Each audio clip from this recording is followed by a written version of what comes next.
தேமுதிக துணை செயலாளர் பார்த்தசாரதி செய்தியாளர்களை சந்தித்து வருகிறார். பார்க்கலாம். அத்தனை மாவட்ட செயலாளர்கள் கேட்டுக்கொண்டது இணங்க இந்த நினைவு நாளை கேப்டன் அவர்கள் குரு பூஜையாக கொண்டாட வேண்டும் என்று அனைவரும் கோரிக்கை வைத்த அடிப்படையில் இன்றைக்கு குரு பூஜை நாங்கள் நடத்தி கொண்டிருக்கின்றோம். அதற்கு முறையாக நம்முடைய தேர்தல் ஆணையத்தில் இருந்து பேரணியாக வருவதற்கு நாங்கள் அனுமதி கேட்டிருந்தோம். நாங்கள் கடிதம் கொடுத்தது 5/12/2024. எங்களுக்கு மறுப்பு செய்தி வந்து கொடுத்தது நேற்று மாலை 4 மணிக்கு. நாங்கள் கொடுத்த கடிதத்திற்கு ஒரு 5 நாளுக்கு அல்ல 10 நாளுக்கு பிறகு கொடுத்திருந்தால் நாங்கள் நீதிமன்றத்தை அணுகி இந்த பேரணிக்கு அனுமதியை பெற்றிருப்போம். வேண்டுமென்றே திட்டமிட்டு இந்த காவல்துறை நேற்று வந்து எங்களிடத்திலே அனுமதி மறுப்பு என்ற செய்தியை கொடுத்திருக்கிறார்கள். மிகவும் கண்டிக்கத்தக்கது. இன்றைக்கு தமிழக அரசியல் வரலாற்றிலே மறைந்த பேரறிஞர் அண்ணா, புரட்சி தலைவர் எம்ஜிஆர், டாக்டர் கலைஞர், புரட்சி தலைவர் ஜெயலலிதா அவர்களுக்கெல்லாம் நினைவு நாள் வந்தாலும் பிறந்த நாள் வந்தாலும் தொடர்ந்து பேரணியாக முன்பு இருந்தது மன்ரோசியில் இருந்து மெரினா பீச்சுக்கு நடப்பாங்க. இப்போது அந்த மேம்பாலத்தில் இருந்து அவருடைய நினைவிடத்துக்கு வருகிறார்கள். எங்களிடத்துக்கும் மினிமம் ஒரு 500 800 மீட்டர் தான். இது அனுமதி கொடுத்திருக்கலாம். வேண்டுமென்றே இது அரசியல் காழ்ப்புணர்ச்சியா இல்ல காவல்துறைய காழ்ப்புணர்ச்சியா எனக்கு தெரியாது. ஒரு நல்ல மனிதர், இந்த நாட்டுக்காக வாழ்ந்த மனிதர், எத்தனையோ குடும்பங்களை வாழ வைத்த மனிதர், எத்தனையோ தான தர்மம் பண்ணிய மனிதர். இங்க தமிழ்நாட்டு மட்டுமல்ல, இலங்கையிலே பாதிக்கப்பட்டாலும், குஜராத்திலே பாதிக்கப்பட்டாலும், ஆந்திராவில் வெள்ளத்திலே பாதிக்கப்பட்டாலும், ஏன் கார்கில போரிலே வீரமரணம் அடைந்த ராணுவ வீரருக்காக இருந்தாலும் முதலிலே நிதியை கொடுத்த ஒரு தலைவர் புரட்சி கலைஞர் கேப்டன் அவர்கள். அப்படிப்பட்ட நல்ல மனிதனுக்கு இன்றைக்கு காவல்துறை மறுத்திருக்கிறது. இப்போது அன்பான ஒரு வேண்டுகோள் உங்கள் மூலமா தமிழக முதல்வருக்கு நான் கேட்டுக்கொள்கிறேன்.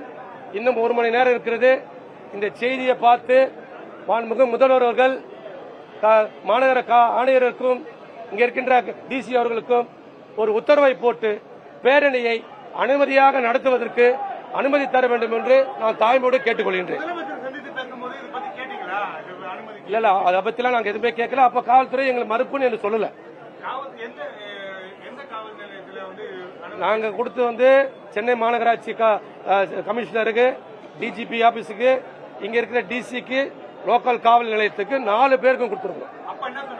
அப்பெல்லாம் எந்த பதிலும் சொல்லல. காவல் ஏசி வந்து பார்த்தாரு, டிசி வந்து பார்த்தாங்க, ஐஎஸ்ல வந்து பார்த்தாங்க. எங்கிருந்து வர போறீங்க, எப்படி கூட்டின்னு போறீங்க, உள்ளெல்லாம் என்ன பண்ண போறீங்க, எல்லா வசதியும் செஞ்சு கொடுத்துருக்கோம். எப்படி காரணத்தை இது வந்து மெயின் ரோடு அனுமதி கிடையாது. அப்போ Marina beach road main road இல்லையா, இல்ல மவுண்ட் ரோடு மெயின் ரோடு இல்லையா, சொல்லுங்க பாப்போம். எல்லாமே இருக்குது. மிஞ்சி போனா ஒரு 1/2 மணி நேரம் 1 மணி நேரம் தான். அது வந்து நம்ம எங்களுடைய அந்நியாரையும் நம்ம சுதீசாரியும் நாங்க பேசியிருக்கிறோம். அவர் வந்து முடிவெடுப்பார்கள்.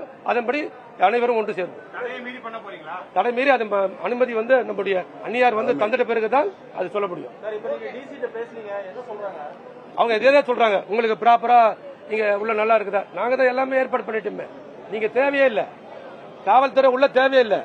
நாங்க அருமையா நீங்க என்னைக்கு கேப்டனுடைய மறைவுக்கு இதுல தீவுத்திடல கொடுத்தீங்களா அதே போல இங்க ஏற்பாடு பண்ணி அருமையா போறாங்க வராங்க. இன்னும் மக்கள் அதிகமாக வர போறாங்க. என்னுடைய தொண்டர்கள், மாவட்ட செயலாளர்கள், ஒன்றிய செயலாளர், நகர செயலாளர், பேரூர் செயலாளர், பகுதி செயலாளர்கள், அடிமட்ட தொண்டன் முதல் இன்றைக்கு கேப்டனை பார்க்கிறதுக்கு வருவான். அதை தடுப்பதற்கு தான் இந்த காவல்துறை சதி செய்திருக்கிறது. கேப்டன் புகழ், கேப்டன் புகழ், மக்கள் தலைவி அந்நியார், மக்கள் தலைவி அந்நியார், மக்கள் தலைவி அந்நியார், கேப்டன் புகழ். தேமுதிக துணை செயலாளர் பார்த்தசாரதி செய்தியாளர்களை சந்தித்த காட்சிகளை நாம் பார்த்தோம். அதில் தேமுதிக பேரணிக்கு கடைசி நேரத்தில் வேண்டுமென்றே காவல்துறை அனுமதி மறுத்திருக்கிறது. அது ஏன் என்றும் அவர் கேள்வியினை முன்வைத்திருக்கிறார். மேலும் இன்னும் 1 மணி நேரத்தில் இருக்கிறது, முதலமைச்சர் பேரணியை நடத்த அனுமதி வழங்க வேண்டும் என்றும் அவர் வேண்டுகோள் விடுத்திருக்கிறார். முழு விவரங்களை பின்னர் வரும் செய்தி வடிவில் விரிவாக பார்க்கலாம்.